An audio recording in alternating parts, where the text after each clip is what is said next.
Selamat pagi anak-anak. Bagaimana kabar kalian hari ini? Alhamdulillah baik ya semuanya. Semoga kita semua selalu dalam lindungan Allah Subhanahu wa taala. Sebelum kegiatan pembelajaran hari ini dimulai, alangkah lebih baiknya kita berdoa terlebih dahulu menurut kepercayaan kita masing-masing. Berdoa dimulai. Berdoa selesai. Kemudian untuk sampah yang masih ada di sekitar tempat duduk kalian, Ibu harap dibersihkan terlebih dahulu. Kemudian sampahnya dibuang ke tempat sampah. Nah, kalau ruangannya sudah bersih, kita belajarnya jadi lebih menyenangkan. Kemudian untuk meja di bagian belakang harap diluruskan mengikuti meja di bagian depan agar lebih rapi. Baik, Ibu akan mengecek kehadiran kalian terlebih dahulu ya.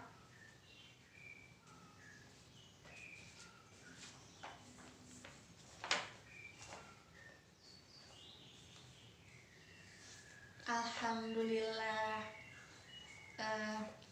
Semuanya masuk hari ini. Oke. Untuk selanjutnya Ibu berikan kalian waktu sekitar 5 menit untuk berliterasi berkenaan dengan materi kita hari ini, yaitu alur dalam drama. Nah baik, waktu 5 menitnya sudah selesai ya.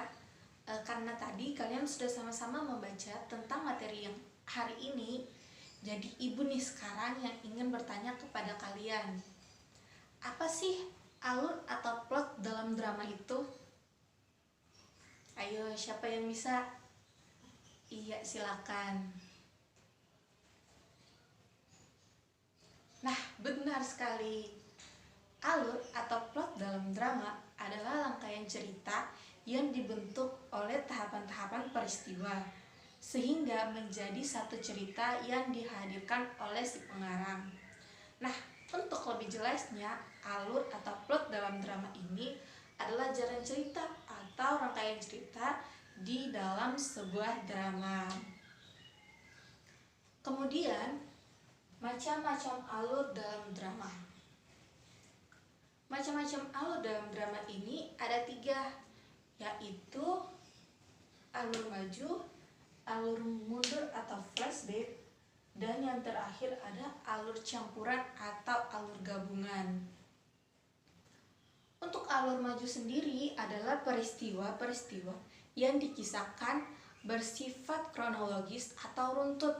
Jadi jalan ceritanya itu runtut dari tahap awal sampai dengan tahap akhir. Nah, untuk ceritanya dimulai dari tahap awal, yaitu penyesuaian, pengenalan, dan pemunculan konflik. Kemudian tahap tengah, yaitu tahap konflik dimulai meningkat, lalu klimaks, dan yang terakhir adalah tahap penyelesaian konflik. Nah, jadi jenis alur maju ini adalah jenis alur yang paling sering digunakan oleh para pengarang karena jalan ceritanya paling mudah untuk dipahami dan diikuti oleh para penonton atau penikmat drama. Yang kedua ada alur mundur atau flashback. Nah, berbeda dengan alur maju, yang jalan ceritanya itu runtut dari tahap awal sampai dengan tahap akhir. Kalau alur mundur ini jalan ceritanya itu tidak urut. Alur mundur ini biasanya dimulai dari tahap akhir, tahap tengah, baru kemudian tahap pengenalan atau tahap awal. Teknik pembalikan cerita dapat dilakukan melalui perenungan, lalu penuturan kepada tokoh lainnya. Kemudian yang ketiga itu ada alur campur atau alur gabungan. Nah, di dalam alur campuran ini melibatkan dua alur, yaitu alur maju dan alur mundur. Kedua alur ini biasanya digunakan secara bergantian dalam kesatuan yang padu sehingga tidak menimbulkan kesan adanya cerita yang terpisah, baik waktu ataupun kejadiannya.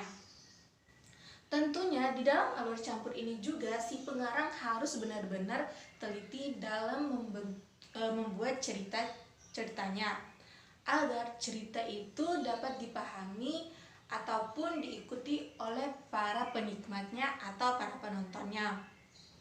Selanjutnya itu ada bagian-bagian dalam alur.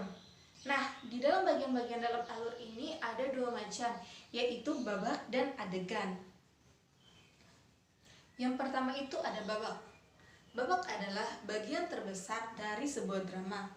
Pergantian babak bisa ditandai dengan layar yang turun atau lighting yang gelap, kemudian musik-musik pengiring ataupun hal-hal yang lainnya.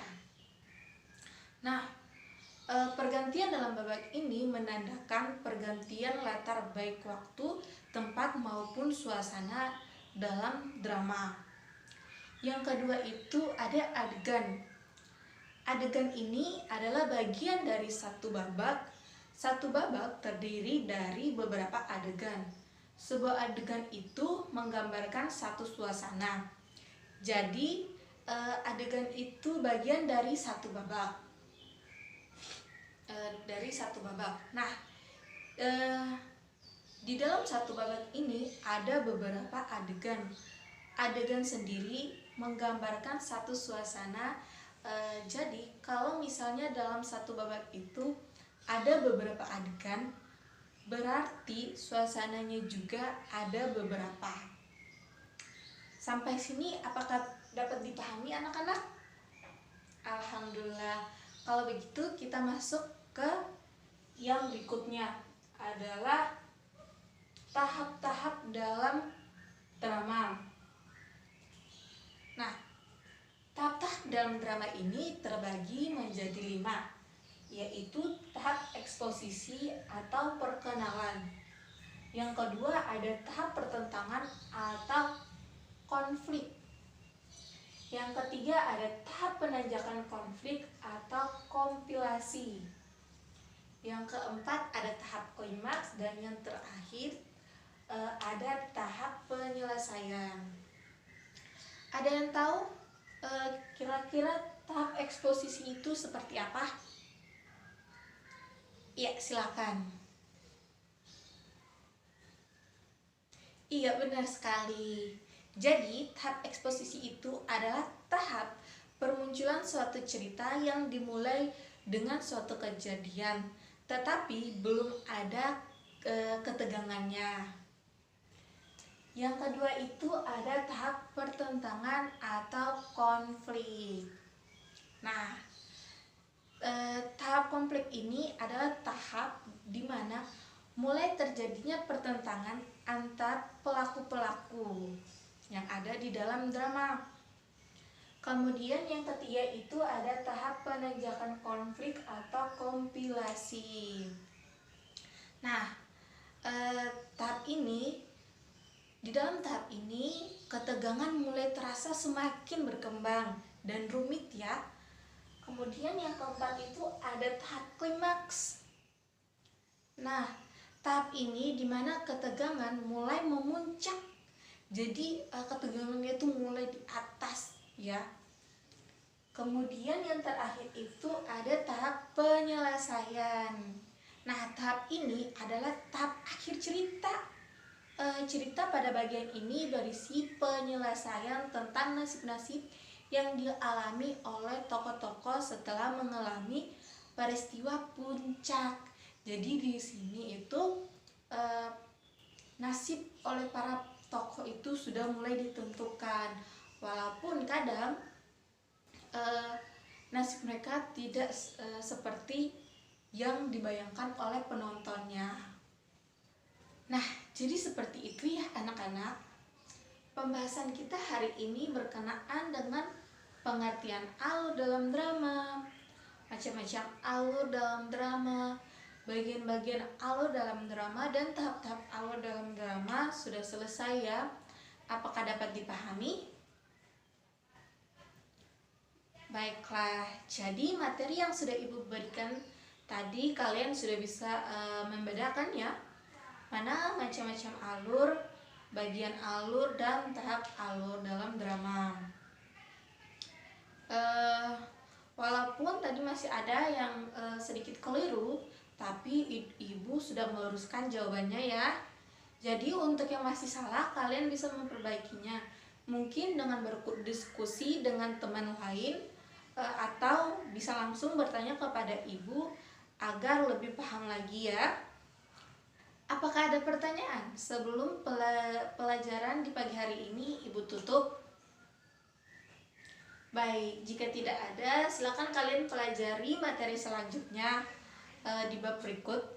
Pertemuan hari ini Ibu akhiri. Wassalamualaikum warahmatullahi wabarakatuh. Sampai jumpa di pertemuan yang berikutnya.